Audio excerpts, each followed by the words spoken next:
Hi friends, ఇది మాది daily routine blog అండి. మేము మార్నింగ్ హనీ వాటర్ తాగుతాం అన్నమాట. ఈ హనీ వాటర్లో తులసాకులది పొడి చేసేసుకుని దాంట్లో కొద్దిగా హనీ వేసుకుని లెమన్ పిండుకుని మార్నింగ్ తాగుతాము. ఆ తాగడం అయిపోయాక స్నానం చేసేసి పూజ చేసేసుకున్నానండి.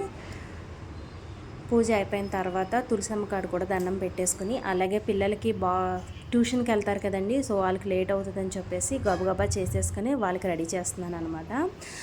తర్వాత ఫస్ట్ వాళ్ళు బీట్రూట్ క్యారెట్ జ్యూస్ తాగడం కొద్దిగా అలవాటైంది. ఇప్పుడే రీసెంట్గా అలవాటు చేశానండి. ఇలా బీట్రూట్ క్యారెట్ జ్యూస్ తాగుతున్నారనమాట. వాళ్ళు తాగేసిన తర్వాత నేను పాలు కాస్తున్నాను. మా సన్నీ, సాయి, నేను ముగ్గురము తాగుతామండి. ఇలా పాలు కాసేసుకుని పాలు తాగేసిన తర్వాత నేను టిఫిన్కి కర్రీకి కూడా రెండు రెడీ చేసేసుకున్నాను. కూర వచ్చి ములక్కాడ టమాటా కూర ఉంటున్నానండి. అలాగే వగ్గాని అన్నమాట టిఫిన్.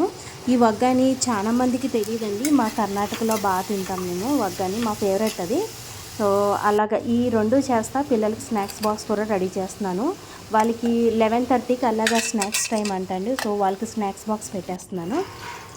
ఈ స్నాక్స్ బాక్స్ పెట్టేసుకుంటా నేను ఇలాగా వగ్గానికి కర్రీకి రెండు రెడీ చేసేసుకుంటున్నాను. ఈరోజు కొంచెం పని ఉందని చెప్పేసి రెండు ఒకేసారి రెడీ చేసేసుకుంటున్నానండి. కూర టిఫిన్ చూస్తున్నారు కదా, ఇలా కూర వేసేసుకున్నాను అన్నమాట. ఆ తర్వాత టిఫిన్ కూడా మెల్లగా రెడీ అయిపోయిందండి. నేను ఇలా కూర చూసుకుంటూ ఉన్నప్పుడు టిఫిన్ కూడా రెడీ అయిపోయింది.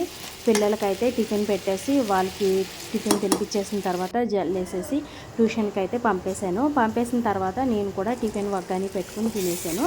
ఈ లోపల ఇవి మగ్గిపోయినాయి అని చెప్పేసి ఉప్పు, కారం, పసుపు వేసేసి నీళ్ళు పోసేసి ఉడకబెట్టేశానండి. అంటే కూర అయితే కుక్ అయిపోయింది. కూర కుక్ అయిపోయిన తర్వాత నాకు కొద్దిగా బ్లౌజ్ స్టిచ్చింగ్ ఉంది ఈరోజు. సో వాటిని అయితే స్టిచ్చింగ్ చేసుకుందామని కటింగ్ చేసుకున్నా. కటింగ్ అయిపోయిన తర్వాత ఇలా స్టిచ్ అయితే చేసేసుకుంటున్నాను. ఇదే నా డైలీ రొటీన్ అండి. మీకు ఎలా అనిపించిందో కామెంట్ చేసి చెప్పండి. Bye bye.